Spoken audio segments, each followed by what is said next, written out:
Islam tidak melarang kaum wanita untuk memanfaatkan potensinya sepanjang tidak menyalahi fitrah kewanitaan dan syariat Islam. Wanita karir pun tidak menjadi persoalan asal bisa menjaga diri dari fitrah dan masalah. Bagaimana tanggapan Ustadz dengan statement di atas dan sejauh mana batasan itu? Tayyib. Saya agak cepat ya, sebetulnya ini materi yang lanjutan, tapi karena waktunya sangat terbatas, gini Bu ya, ibu diikat dengan keistimewaan. Keistimewaan itu mengantarkan ibu ke surga. Jadi surga itu sebetulnya dekat dengan ibu.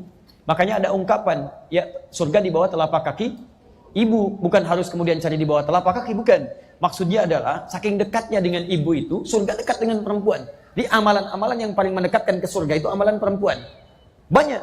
Tadi amalan rahim, amalan menyusui, amalan untuk melahirkan. Yang paling hebat adalah, perhatikan baik-baik, ada pekerjaan-pekerjaan yang memang tidak bisa diselesaikan kecuali oleh perempuan. Yang paling utamanya. Di antaranya apa? Quran surah 4 ayat 34. Allah bagi laki-laki mencari nafkah, perempuan merawat anak-anaknya. Silakan cek. Dan itu tidak mudah, Bu. Allah titipkan potensi pada perempuan untuk bisa sabar merawat anak. Saya sampaikan pada para pria, termasuk saya coba praktekkan di rumah. Demi Allah saya katakan, lebih mudah bekerja di luar untuk laki-laki dibandingkan perempuan merawat anak di rumah. Saya pernah tukar dengan istri saya, dan Masya Allah, saya coba untuk merawat anak-anak saya, luar biasa. Istri saya sabar menanti 8 jam, 12 jam. Waktu saya lebih banyak untuk para ibu dan teman-teman di luar. Di rumah istri saya mendapatkan waktu untuk anak 8 jam. Saya coba pegang 1 jam, itu luar biasa. Luar biasa, tidak mudah.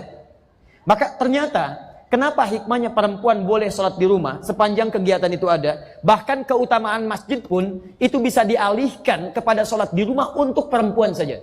Saya berikan berita baik pada ibu ya. Pernah ada seorang perempuan Ansor, diceritakan di hadis Muslim, mengadu pada Nabi, "Ya Rasulullah, enak betul laki-laki ya. Kenapa? Haji bisa tanpa mahram, ke masjid bisa kapan saja. Fisabilillah enak saja. Kami perempuan kok kebanyakan di rumah." Lihat kata Nabi jawabannya. Kata Nabi, "Sampaikan pada teman-temanmu itu." Perempuannya bingung. Dari mana Nabi tahu?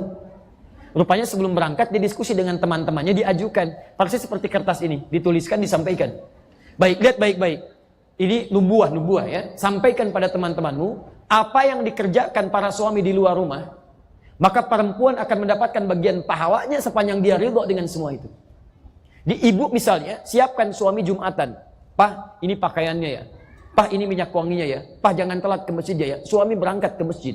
Demi Allah saya katakan, semua amalan suami ketika dikerjakan di masjid, ibu dapat bagian pahalanya tanpa dikurangi sedikit pun. Maka ketika mendengar bagian dari itu, perempuan Ansor ini meninggalkan Nabi dengan terjingkrak-jingkrak gembira luar biasa. Ya. Apa yang kurang? Suami dapat pahala ke masjid, Bu, kalau dia berangkat. Ibu misalnya mau ke masjid, ada anak yang harus dirawat. Ibu nggak usah paksakan ke masjid. Ibu sholat di rumah, rawat anak dengan baik. Pahala ibu sholat di rumah sama dengan pahala laki-laki ke masjid. Laki-laki ke masjid setiap langkahnya dihitung pahala. Langkah pertama mengangkat derajat. Langkah selanjutnya menggugurkan dosa. Ibu merawat anak, setiap perawatannya melahirkan pahala. Menggugurkan dosa-dosa ibu. Senilai. Masuk ke masjid dapat 25 kebaikan. 1 ke 2 500 tahun. 2 ke 3 500 tahun. 3 ke 4 500 tahun. Ibu merawat di rumah, pahala dapat yang senilai dengan serupa. Senilai dengan yang serupa. Saya kembalikan karena itu, jangan merasa kecil. Kalau dalam kesempatan tertentu, ibu belum bisa ke rumah, ke masjid. Belum bisa ke rumah Allah sepanjang ada uzur yang harus berlaku di rumah. Nah kedua, Ustadz bagaimana dengan statement tadi?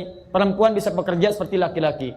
Perempuan diperkenankan boleh dia menyalurkan hobi, bakat, aktivitasnya sepanjang tidak menggugurkan kewajibannya di rumah. Itu pun sepanjang tidak membuat dia lelah. Litashqa dalam bahasa Quran, supaya nggak capek. Nah kalau ibu merasa misalnya bisa merawat anak dengan baik, terjaga dengan baik, ibu ingin salurkan hobi. Seperti dulu misalnya Sayyidah Aisyah pernah mengajar sepeninggal Nabi SAW.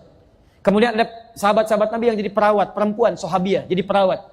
Dimaaf, yang laki-laki berperang, yang perempuan yang mengumpulkan anak panah. Ada yang merawat luka dan sebagainya. Ada yang jadi pengajar, nggak ada masalah.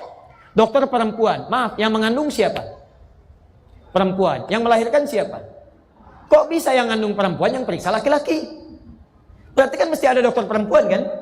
Dokter perempuan yang meriksa perempuan, yang bantu kelahiran perempuan dan sebagainya, mesti ada. Ada pengajaran untuk perempuan, fikih perempuan bagus dibahas oleh perempuan.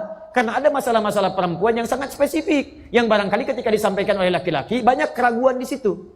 Ya banyak kemudian hal-hal yang tidak lancar disampaikan, perempuan langsung disampaikan.